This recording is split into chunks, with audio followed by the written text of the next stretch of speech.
Hello guys, ngayon naman po ay gagawa ko ng fabric flower hair clip. Ito po ay hindi ko gagamitan ng makina. Ihahanso ko lang po ito lahat. Una po, ang ginamit ko po dito, ang gayahan sa pagdrawing ng bilog, ay yung baso naming plastic na magkaiba po yung laki ng sa ibabaw at saka nung sa ilalim. Nagdrawing po ako ng 4, pagkatapos po tinupi ko po yung tela at nilagyan ko po ng pin yung 4 na yon. Pagka drawing ko po noon, ginupit ko po siya isa-isa. Kaya magiging 8 piraso po lahat yung kulay green. Sa kulay pink naman po, ang ginayahan ko dyan sukat ay yung isilalim ng baso. Nag-drawing pa ako ng 3. Pagka-drawing ko po ng 3, tinupi ko po yung tela at nilagyan ko ng pin. Pagkalagay ko ng pin, ginupit ko po yun isa-isa. Kaya magiging 6 na piraso po yung kulay pink. Ang sukat po ng kulay green ay 3 inches. Yung sa pink naman po ay 2 inches. Sa karayom po natin, ang ilalagay nating sinuli doon ay mga 2 tali po. Para nang sa ganun, matibay po sa paghahanso natin. Una muna, tutupiin sa gitna. Pagkatupi sa gitna, tutupiin ng isa pang tupi. Pagitna. Pag natupi ng pangalawang tupi, ihahanso nyo na po yon.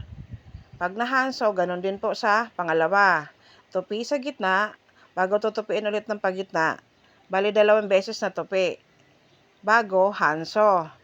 Hanggang matapos po natin yung 6 na piraso. Pag natapos na po yung 6 na pirasong ihanso, idudugtong po natin yung pagka-hanso natin dun sa kauna nating tinahi. Pag nadugtong po natin, hilahin lang po ng mahigpit hanggang sa yung parang sagad na po yung pagkakahila at itali po natin ng paulit-ulit para nang sa ganun hindi po siya kakalas. Sa kulay green naman po na ginawa nating bilog, ganun pa rin po ang procedure na gagawin natin katulad po sa ginawa natin sa kulay pink. Dito naman po sa kulay green ay 8 bilog po ang ginuhit ko at ginupit ko dito. Doon po sa 8 bilog na yon ay ihahanso nyo rin po isa-isa. Same pa rin po, tutupiin, pagitna, pagkatupi pagitna, isa pang tupi ulit pagitna. Bago po ihahanso yung 8 bilog na po yon. Pag nahanso na po yung 8 bilog na yon, idudugtong po natin yung huling tinahi natin dun sa unang tinahi. Tapos hihilahin nyo po ng mahigpit. Para nang sa ganon, pag binuhol po ninyo ay hindi po siya kakalas.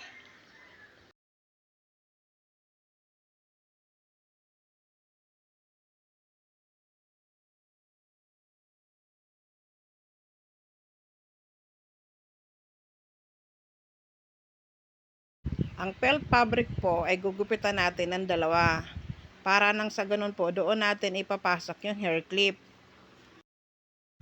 Ang kulay pink naman po, ang mga dulo ng pinagtahian natin ay susunugin lang po natin ng konti ng lighter. Para nang sa ganun po, hindi siya magbusbos. Ang kulay green naman po ay hindi na kailangan po sunugin ng konti kasi ilalim naman po siya. Tapos, didikitan na po natin ng glue yung green. Pag nadikitan na po natin ng glue, ipapatong na po natin yung kulay pink. Tapos, pagkapatong ng kulay pink, lalagyan po natin ng glue ang pearl beads. Pagkatapos po nun, pag nadikit na po yon, yung sa likuran po na parang may butas siya kasi nilagay na po natin yung pink at green, lagyan din po natin ng glue. Pag nalagyan ng glue na yon, yung felt fabric po, ay lalagyan na natin ng glue ng buong bilog na puti na yon. Pagkatapos, ididikit na po natin siya doon sa nagawa nating flower. Tapos yung magkabilang dulo po ng hair clip, lagyan din po natin ng konting glue. Ito na po ang natapos ko. Kay Bernadette, green at pink. Kay Margaret, red at pink. Ang po mga model ko, ang aking twins. Salamat po sa panonood. Sa uulitin po na video. Please like and share.